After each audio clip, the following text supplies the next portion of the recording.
ఎన్నికల ఫలితాల గురించి ప్రధానమంత్రి నరేంద్ర మోదీ స్పందించారు. బీజేపీ గెలిచిన 3 రాష్ట్రాల ఫలితాలతో పాటు మిగతా 2 రాష్ట్రాల్లో వచ్చిన ఫలితాలపై ఆయన ట్వీట్ చేశారు. పశ్చిమ బెంగాల్లో కమలం వికసించిందని, 2026 పశ్చిమ బెంగాల్ అసెంబ్లీ ఎన్నికలు ఎప్పటికీ గుర్తుండిపోతాయని, ప్రజాశక్తి విజయం సాధించిందని, బీజేపీ సుపరిపాలన రాజకీయాలు గెలిచాయని, పశ్చిమ బెంగాల్ ప్రజలు ప్రతి ఒక్కరికి నేను నమస్కరిస్తున్నాను.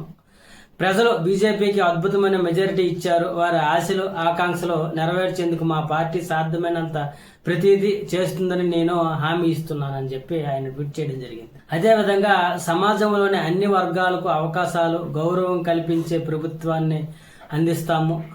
పశ్చిమ బెంగాల్ బీజేపీ సాధించిన ఈ చారిత్రాత్మక విజయం అనేక తరాలుగా కష్టపడి పనిచేసిన అనేక మంది కార్యకర్తల ప్రయత్నాలు, పోరాటాలు లేకుండా సాధ్యమయ్యేది కాదు. వారందరికీ నేను వందనాలు చేస్తున్నాను. ఏళ్ల తరబడి వారు కష్టపడి పనిచేశారు, ఎన్నో ఇబ్బందులకు ఎదుర్కొన్నారు. మా అభివృద్ధి అజెండాను ప్రజల్లోకి తీసుకెళ్తారు. వారు మా పార్టీకి అసలైన బలం అని ఆయన ట్వీట్ చేశారు. అదేవిధంగా తమిళనాడులో అసెంబ్లీ ఎన్నికల్లో ఎన్డీఏకు మద్దతు ఇచ్చిన ఓటర్లకు కృతజ్ఞతలు. ప్రజల సమస్యల పరిష్కారం, వారి జీవన పరిస్థితుల మెరుగుదలతో మేము ఎప్పుడూ ముందంజు పనిచేస్తాము. టీవీకి అద్భుత ప్రదర్శనకు అభినందనలు.